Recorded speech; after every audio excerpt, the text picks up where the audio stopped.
ঘটনাটির সময় ছিল 1992 সাল। এই ঘটনাটি তার সঙ্গে ঘটেছিল, উনি সঙ্গত কারণে ওনার নামটি বলতে নিষেধ করেছেন, এই কারণে ওনার নামটি আমি বলছি না, অন্য সব কিছু আমি বলছি।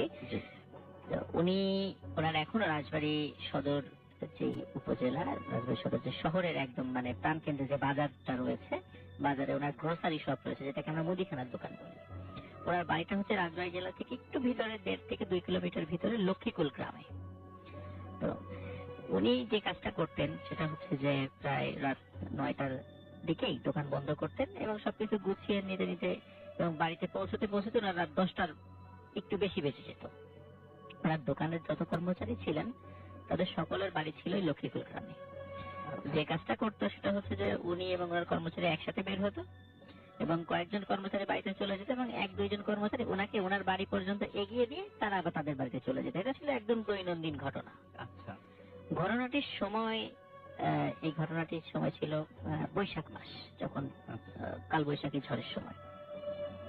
ওই দিন মানে বিকালের দিকে একজন অদ্ভুত চেহারার একজন লোক আসেন ওনার দোকানে, এসে বলেন যে ভাই, আপনার দোকানে তো বিশেষ করে মুদিখানার দোকানে অনেকেই তাবিজ লেখার সরঞ্জাম নিতে আসেন, তো আমার কাছে একটা জিনিস আছে, আপনি যদি এটা রেখে দেন তো ভালো হয়, তাহলে বিক্রি করে আমাকে টাকাটা দিবেন বা আপনি কিনে রেখে দেন আমার কাছ থেকে।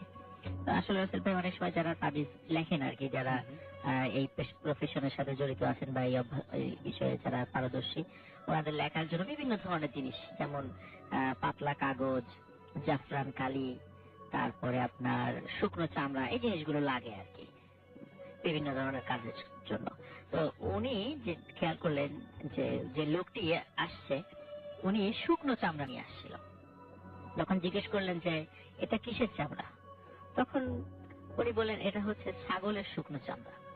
কিন্তু রাসেল ভাই, দোকানদার লোকটি চামড়াটি হাতে নিয়ে উনি দেখেন চামড়াটি খুবই মসৃণ এবং খুব সুন্দর, মনেই হচ্ছিল না এটা ছাগলের চামড়া হতে পারে। তারপরও যেহেতু অনেক সুন্দর, মানে ওনারও পছন্দ হয়ে গেল। উনি বলেন আচ্ছা ঠিক আছে, তো এই যেহেতু এই চামড়ার ক্রেতা খুব কম পাওয়া যায়, আপনি রেখে যান, বিক্রি হলে আপনি পরে 1 সপ্তাহ পরে আসবেন, আপনাকে যদি বিক্রি হয় আমি টাকা দিয়ে দেবো। তখন উনি এক কথায় রাজি হয়ে গেলেন, উনি আর কোনো আর্গুমেন্টেই গেলেন না। এতে উনি অবাক হলেন, কি ব্যাপার, আমি বলে দিলাম, সাথে সাথে রাজি হয়ে গেল।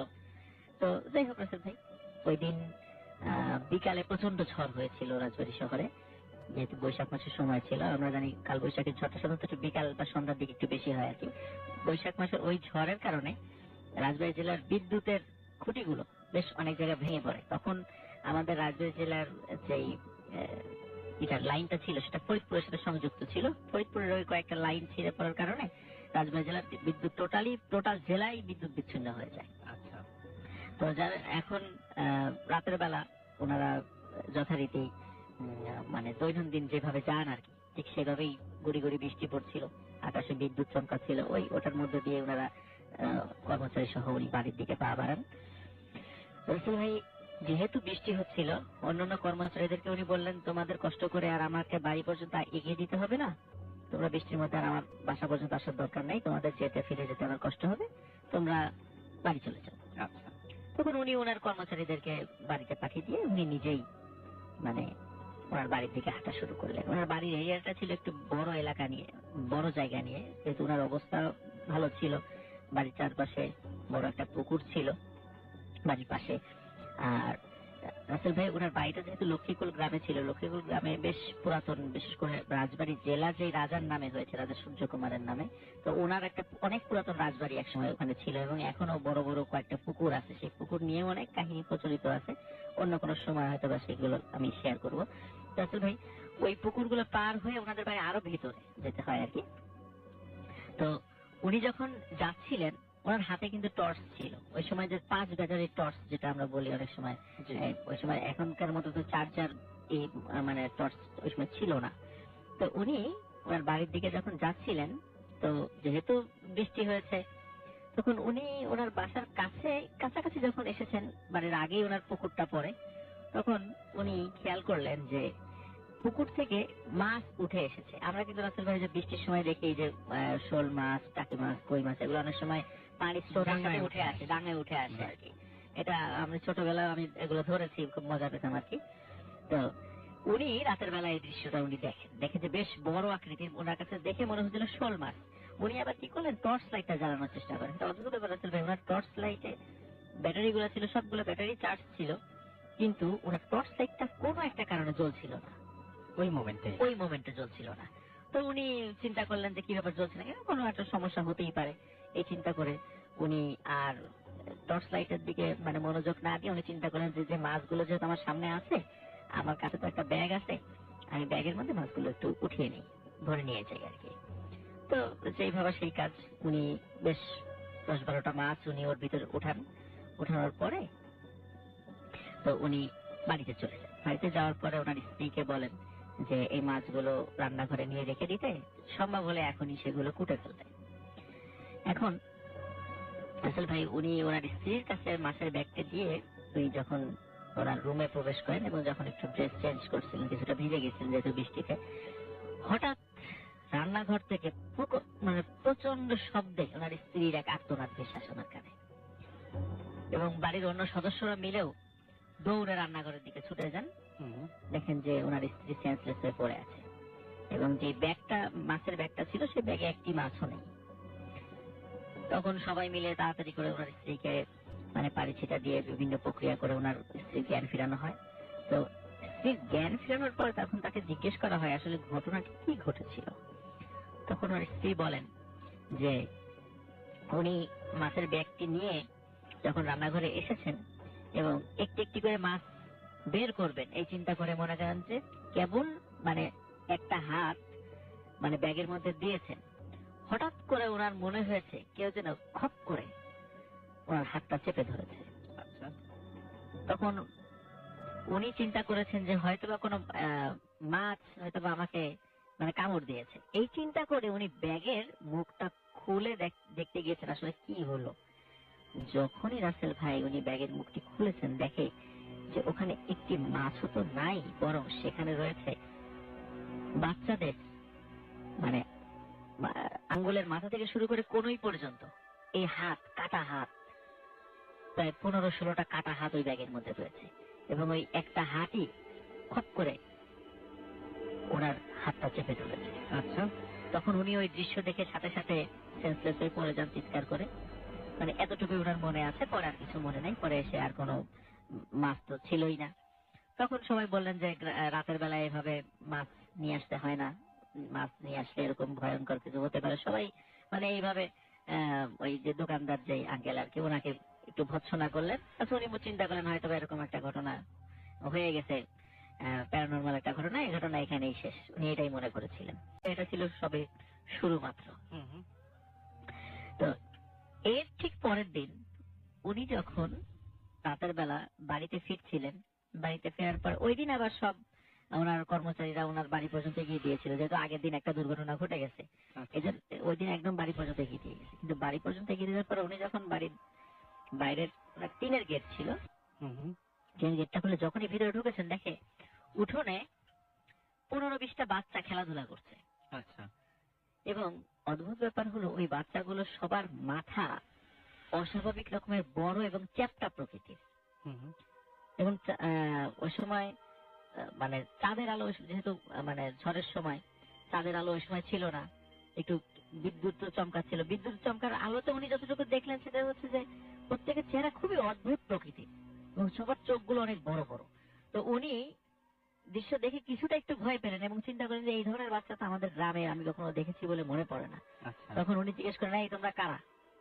যখনই এভাবে বলেছে, সবাই ওই বাচ্চা 15-20টা বাচ্চা সবাই দৌড় দিয়ে মানে মনে হলো মানে বেড়া টপকিয়ে লাফিয়ে লাফিয়ে বেড়া টপকিয়ে চলে গেল ওই পাশে, এবং ঘন অন্ধকার ছিল, ওই পাশে জঙ্গল ছিল, কিন্তু ওরা কোথায় গেল? উনি এটা দেখে খুব মানে ভয় পেয়ে গেলেন। ওই সাথে সাথে তাড়াতাড়ি টর্চ নিয়ে বের হলেন, ওনার হাতে টর্চ ছিল। তখন টর্চ জ্বালিয়ে জঙ্গলের দিকে খেয়াল করলেন যে ওখানে কিচ্ছু নাই। উনি চিন্তা করেন কি ব্যাপার, এত তাড়াতাড়ি বাচ্চাগুলো কোথায় গেল? তখন উনি চিন্তা করলেন যে আসলে আমাদের বাড়িতে হচ্ছে এটা কি, গতকালকে ঘটনা ঘটলো, আজকে এটা। তো উনি চিন্তা করেন হয়তো কোনো বাচ্চা আসতেও পারে। তো উনি আবার ওনার বাড়িতে ওনার স্ত্রীকে বললেন, বাড়ির অন্য সদস্যদেরকে বললেন যে এখানে বাচ্চা খেলাধুলা করছে, তোমরা দেখেছো? সবাই এক বাক্যে বললেন, কই না তো, আমরা তো এই ধরনের কোনো কিছুই খেয়াল করি নাই, বা এরকম বাচ্চা খেললে তো আমরা টের পেতাম। এটা তোমার মনের ভুল বা এই সমস্ত বলে মানে তাকে এই কথা বলে দিল। কিন্তু উনি জানেন আসলে এটা তার মনের কখনোই ভুল ছিল না, উনি যেটা দেখেছেন উনি ঠিকই দেখেছেন। আসল ভাই এর ঠিক পরের দিন থেকে আর একটা নতুন উৎপাত শুরু হলো। সেটা হলো রাতের বেলা যখন ওনারা ঘুমিয়ে থাকেন, রাত ঠিক 1টা কি 2টোর দিকে ওনার টিনের চালে মনে হয় কে যেন ধূপ ধাপ করে এক পাশ থেকে আরেক পাশে চলে যায়। তখন স্বাভাবিকভাবে আসলে গ্রামে কিন্তু ওই যে এক ধরনের প্রাণী আছে যেগুলোকে আমরা মানে শুদ্ধ বাংলায় যেটাকে আমরা গন্ধগোকুল বলি, আর আঞ্চলিক ভাষায় বিভিন্ন জায়গায় বিভিন্ন নামে ডাকে। কোন অঞ্চলে খাটাস, কোন অঞ্চলে মেল, এই ধরনের শব্দে এই প্রাণী ডেকে থাকে। তো ওনারা চিন্তা করেছেন হয়তো বা এই ধরনের প্রাণী হবে যে রাতের বেলা এখান দিয়ে যাচ্ছে। কিন্তু রাসেল ভাই কিন্তু ওই ধরনের প্রাণীর যেই আকৃতি অনুযায়ী যেই ধরনের শব্দ হওয়ার কথা তার থেকে আরো 5-6 গুণ বেশি শব্দ হয়, তার মানে ওর থেকে বড় কিছু। তো ওনারা 1-2 দিন এটা মানে মানে অবজারভেশন করার পর ওনারা চিন্তা করেন আমরা একটু যখনই শব্দ হয় বাইরে গিয়ে দেখবো জিনিসটা কি। এটা রাসেল ভাই মানে 3 দিনের দিন যখন এই মানে 2 দিন অবজারভেশন করার পর 3য় দিন যখন রাতে যখনই শব্দ শুনেছে, ওনারা বাড়ির 3-4 জন সদস্য দৌড়িয়ে দরজা খুলে বাইরে এসে যখন রাসেল ভাই টর্চ জ্বালিয়েছে তখন দেখে যে একটা ছোট্ট বাচ্চা টিনের চালের এই মাথা থেকে ও মাথা দৌড়ে চলে গেল। এই দৃশ্য দেখার পরে সবাই বুঝে ফেললো যে আসলে তাদের বাড়িতে যে ঘটনাটা ঘটে চলছে এটা এটা স্বাভাবিক কোনো কিছু নয়, এটা কোনো কাকতালীয় ব্যাপার নয়, এটা মানে নিয়মিত ভাবে ঘটে চলছে এবং নিশ্চয়ই কোনো কারণ আছে এই ঘটনাটা ঘটার পিছনে। কিন্তু এর কারণটা যে কি কিছুতেই মানে কেউ এটা ফাইন্ড আউট করতে পারছিল না। তো একদিন রাসেল ভাই যেটা হলো সেটা হলো যে ওনার দোকানে একজন হুজুর আসলেন। হুজুর এসে বললেন যে তোমার কাছে শুকনো চামড়া হবে, তাবিজ লেখার জন্য আমার লাগবে। তখন উনি চিন্তা করেন যাকে কয়েকদিন পরে কাস্টমার পাওয়া গেছে, তো ওনাকে বলেন হ্যাঁ আছে, খুব ভালো চামড়া আছে। তখন তাকে উনি ওটা দেন এবং হুজুর ওটা নিয়ে বেশ খানিকক্ষণ মানে হাতে নাড়াচাড়া করেন, বলেন যে এটা কিসের চামড়া? তখন বলেন কেন, এটা তো খাসির চামড়া, খাসির শুকনো চামড়া। তখন বলেন এটা খাসির চামড়া, আমি তো এর আগেও অনেক চামড়ায় আমি তাবিজ লিখেছি, এরকম এত সুন্দর মসৃণ তো খাসির চামড়া আমি তো কখনো পাইনি। তো যাই হোক তুমি এটা দিয়েছো, এটা খুবই ভালো হয়েছে, আমি এটা নিয়ে যাচ্ছি। তো ভালো মানে যেই দামই বলেছেন ওনার হুজুরের খুব পছন্দ হয় জিনিসটা, এই জন্য দাম নিয়ে উনি কোনো কার্পণ্য করেন নাই, দামটা দিয়ে উনি নিয়ে চলে গেছেন। আচ্ছা রাসেল ভাই পরের দিন সকালবেলা ওই হুজুর হন্তদন্ত হয়ে ওনার দোকানে ফিরে আসে, বলছে যে আচ্ছা সত্যি করে বলো তো এই চামড়া তুমি কোথায় পেয়েছো? তখন বলে যে কেন, এটা জেনে আপনার কি দরকার? কারণ না বড় দরকার আছে, কারণ এটা নিয়ে আমার সাথে একটা ভয়ঙ্কর ঘটনা ঘটে গেছে। তখন বলে কি ঘটেছে? তখন বলে যে রাত্রে উনি যখন ওই চামড়ার উপরে মানে তাবিজ লেখা শুরু করেছেন, উনি মানে ফিল করছিলেন যে ওনার আশেপাশে মানে মনে হচ্ছে অনেক কেউ দৌড়াদৌড়ি করছে, ছোট বাচ্চা দৌড়ালে যেরকম শব্দ এরকম কেউ দৌড়াদৌড়ি করছে। তখন উনি চিন্তা করলেন যেহেতু উনি তাবিজ লেখেন, অনেক সময় জিন ভূত তাড়ান, এই জন্য হয়তো বা কোনো দুষ্ট জিন ওনাকে ডিস্টার্ব করছে, উনি এই চিন্তা করেন আর কি। এটা চিন্তা করে এমনি নর্মালি দোয়া করে উনি ফু দেন। এখন এরপরে রাসেল ভাই মানে ওই হুজুর যখন তাবিজ লেখা চালিয়ে যাচ্ছিলেন হঠাৎ করে ওনার ঘাড়ে মানে প্রচন্ড একটা কামড় উনি অনুভব করেন, হঠাৎ করে ওনার ঘাড়ে প্রচন্ড কামড়, এবং উনি ওই কামড়ের যন্ত্রণা সহ্য করতে না পেরে সেন্সলেস হয়ে পড়ে যান।